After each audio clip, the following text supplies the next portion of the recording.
Ladies and gentlemen, today we are starting work on my 2007 Jeep Rubicon.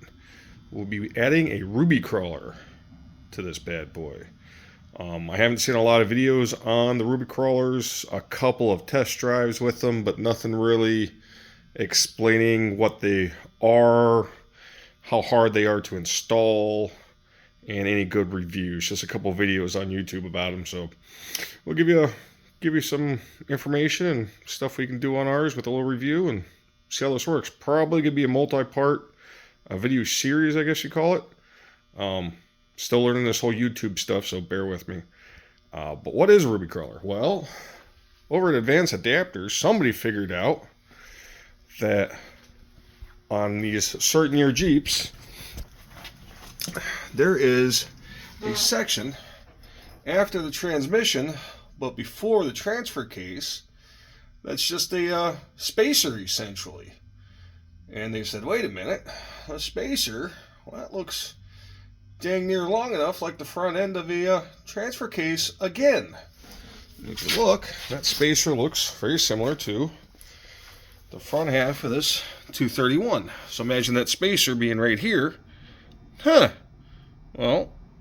if it's the same length, and this is the actual gear reduction part, maybe we could put another reduction part in there. And bam, there you have it. This will replace that little section between the transmission and the transfer case. And that'll give us another crawl ratio of 272 to 1.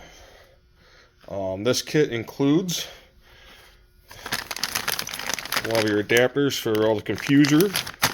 Make that all still work. The kit itself, along with all the brackets you need.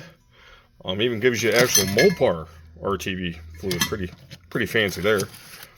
Gives you the brackets you need, cables, all the bolts, hardware, all that good stuff.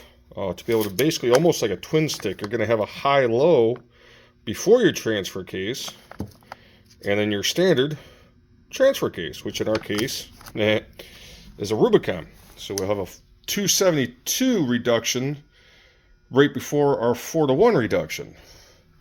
So that should be really interesting on how they did that and all that good stuff. But house, why would you possibly want a 272 to 1 in front of your 4-to-1 transfer case? I thought you'd never ask. Well, when you're crawling on rocks, the lower the gear ratio you can get, called your crawl ratio, helps out tremendously. And to give you a little idea of what this can do, your standard, there it is, standard Rubicon, first gear with an automatic is a 284 to 1.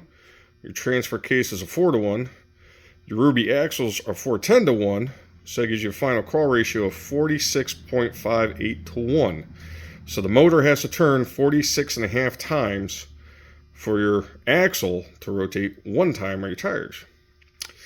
In our case, we currently have the same transmission, 2.84 to 1, the same 4-to-1 transfer case, but we are sporting Dana 60s with a 538 to 1. So our crawl ratio right now is a 61.12. So we put everything in low, we're crawling slower than the normal Rubicon. Awesome. Sometimes it's a little too slow.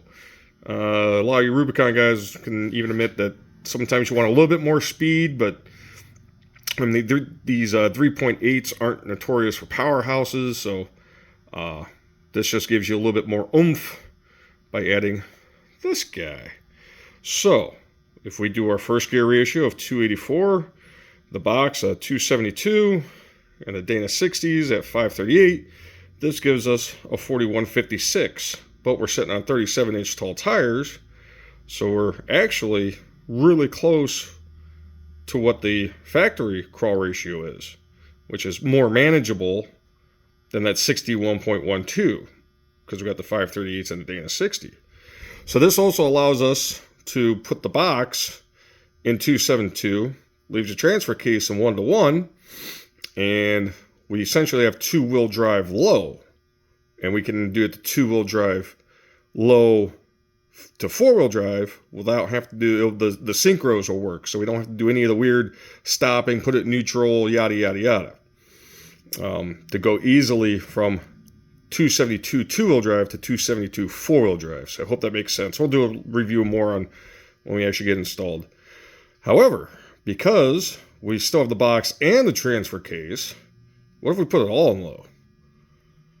Well, we're going to have a 284 first gear, a 272 box, a 4-to-1 transfer case, and our 538 and a Dana 60s. Combine that up, equals a 166.24 final crawl ratio, which is stupid low. I honestly don't think my brakes will be able to stop it. I will probably have to put it in neutral to stop it, being an automatic.